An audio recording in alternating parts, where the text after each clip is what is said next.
I love to be in the kitchen this time of the year during the holidays. Between Thanksgiving and Christmas, it's wonderful to cook up all those things that you, if you're like me, you typically only cook up during the holidays. A lot of it is the sweet variety, thinking of all the wonderful desserts that we enjoy. Today, though, I'm not going to be making one of my tried and true recipes. I'm going to be making one of Jim Cassida's. It's in our wonderful cookbook, Celebrating Southern Appalachian Food. And you can, if you've not picked up your copy, I'll leave the link in the description below so you can go look at it and check it out and see if you want it. But this is a recipe that Jim submitted, and as soon as I read it, I thought, I've got to try that. Well, I never did get around to trying it, but I'm going to try it today. It's a perfect time of the year for fudge. It's a fudge recipe. I have really great memories about Granny making fudge. She really liked it. Now, she made the old-fashioned kind where you boiled the sugar and boiled it all until it got to the right temperature and then poured it out. And sometimes Granny'd get in a hurry and it wouldn't set up, and she'd put it back in the pot and boil it some more till it did. She loved to put nuts in hers. She'd use pecans, but she loved black walnuts. I love black walnuts. I get that from Granny. I'm sure Pap loved them too. So if she had black walnuts, she'd use them. And on the top of her fudge, she'd always try to make it real pretty, so if she had any big halves of the pecans or black walnuts, it's really hard to get a whole black walnut out. You're really good if you can do that, if you're cracking them yourself. But she'd lay those on top, maybe, lay a few of them on top or sprinkle some of the crumbs on top. But I always think of Granny when I think of fudge because she really loved it. And she had this, she still has it, the silver pan. She always put it in this little square silver pan.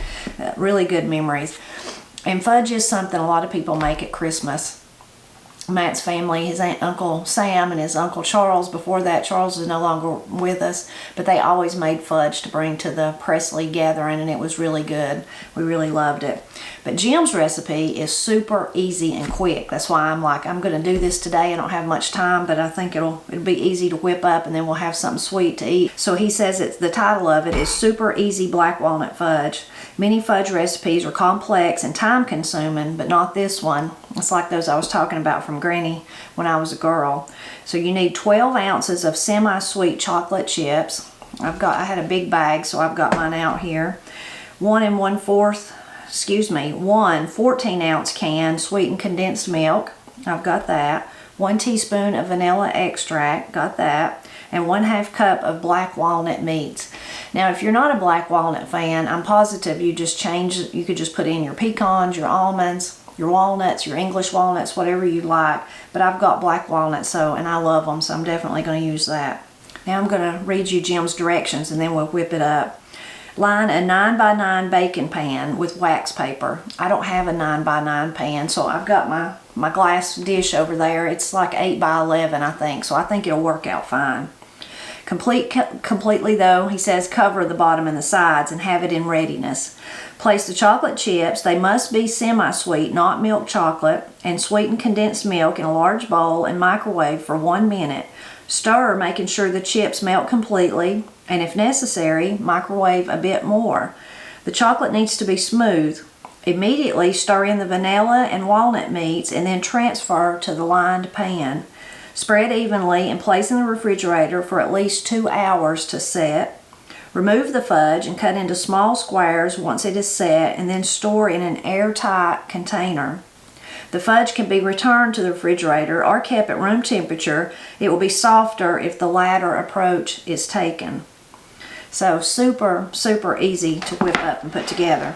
Now, if you didn't want to use a microwave, some people don't have microwaves, some people don't like to use them.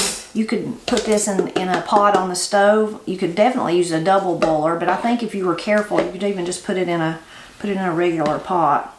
But I'm going to use the microwave. Sweetened condensed milk. It's so good. I have been known to lick the little can once I'm done with getting out all what I'm using for the recipe.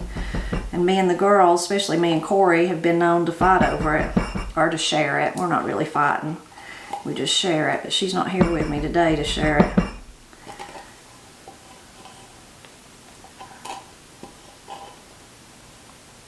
Okay, now I'm going to go over to the microwave and start out at a minute, and then I'll see if I need to do it any longer than that. Oh, I guess I should probably stir it up a little first, though. I could do that. Kind of mix it all in.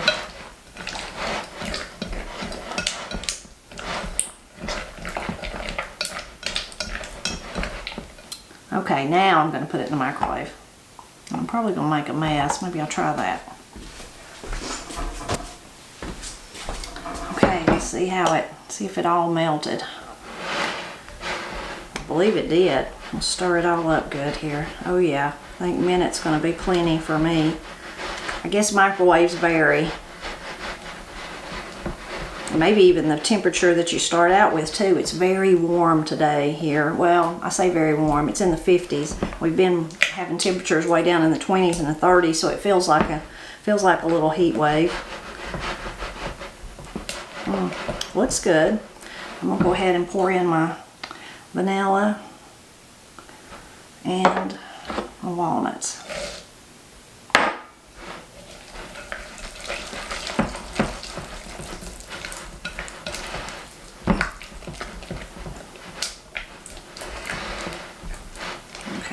Move my book,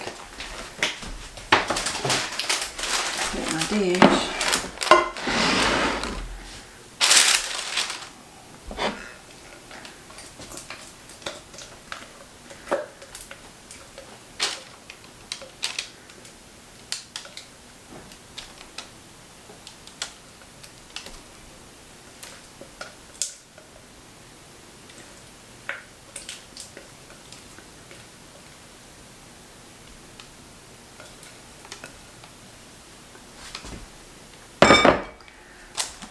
Smooth it out.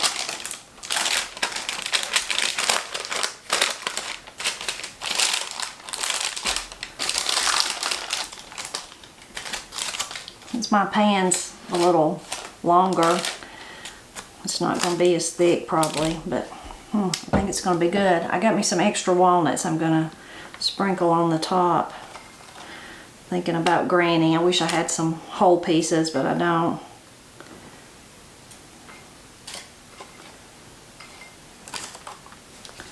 And I'm going to slightly push them down, see if they'll make sure they stick in there.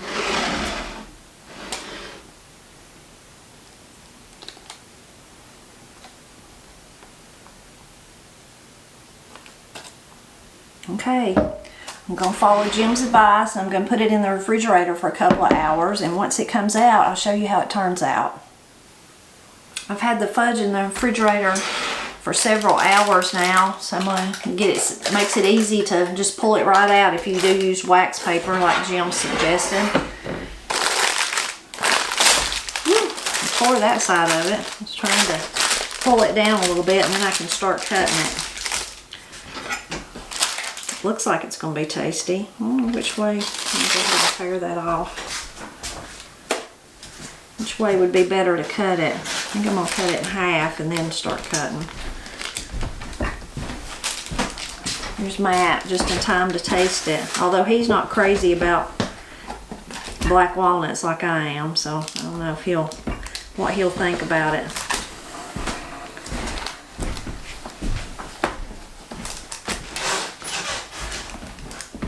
Maybe that's what he thinks about it. He left. He may not be interested.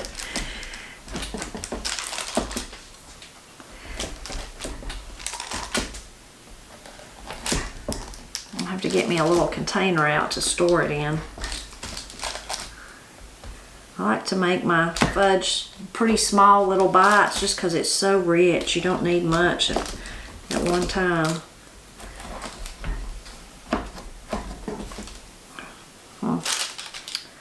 See if you want to taste or not. You're not a black walnut fan, I know. I'll taste it. Taste it. See what you think. It's good. It's really creamy. Chocolatey. What about the black walnuts? Can you stand them? Yeah, I can stand them. Ain't my favorite thing, but they're okay. You could put pecans or almonds or walnuts or English walnuts or anything in it too. I love the black walnuts though. I like English walnuts better. It's really creamy. Creamier than most fudges. Most fudges has like a, what would you say, like a sugar almost texture to them. This is really, really creamy. Very good. Matt's family is crazy about fudge. Yeah. There's always fudge. Peanut butter, that's Uncle Charles used to make. Uncle Sam makes peanut butter, and he makes orange and creamsicle and all kinds of fudges. The fudge is so rich, it's hard to eat a whole lot at one time. You just need a little tiny bite. That's all you need. I can do more than a tiny bite. You can do more than a tiny bite. Let me take the rest of your bite right there. Well, there you go. You can have it. Good. Yeah. I'm glad that Jim found this recipe wherever he found it and decided to put it in our cookbook, because it's so simple. It's really good now that I've tried it, but it's so simple to whip up. So I'm thinking it'd be good any time of the year, but this time when you're thinking about Christmas and the holidays, and this would be a super, if you had to take something to someone, or if you want to give it as a gift, make it before you go to bed at night. It didn't take 5 minutes to make, and then put it in the refrigerator, and then the next day get it out and cut it up and either share it with friends and family, or if you wanted to gift it to someone, wrap it up the next day. It's a really, really great fudge recipe. Yep. As always, we're always glad when you stop by to help us celebrate Appalachia, whether we're sharing recipes or working in the garden or whatever we're doing.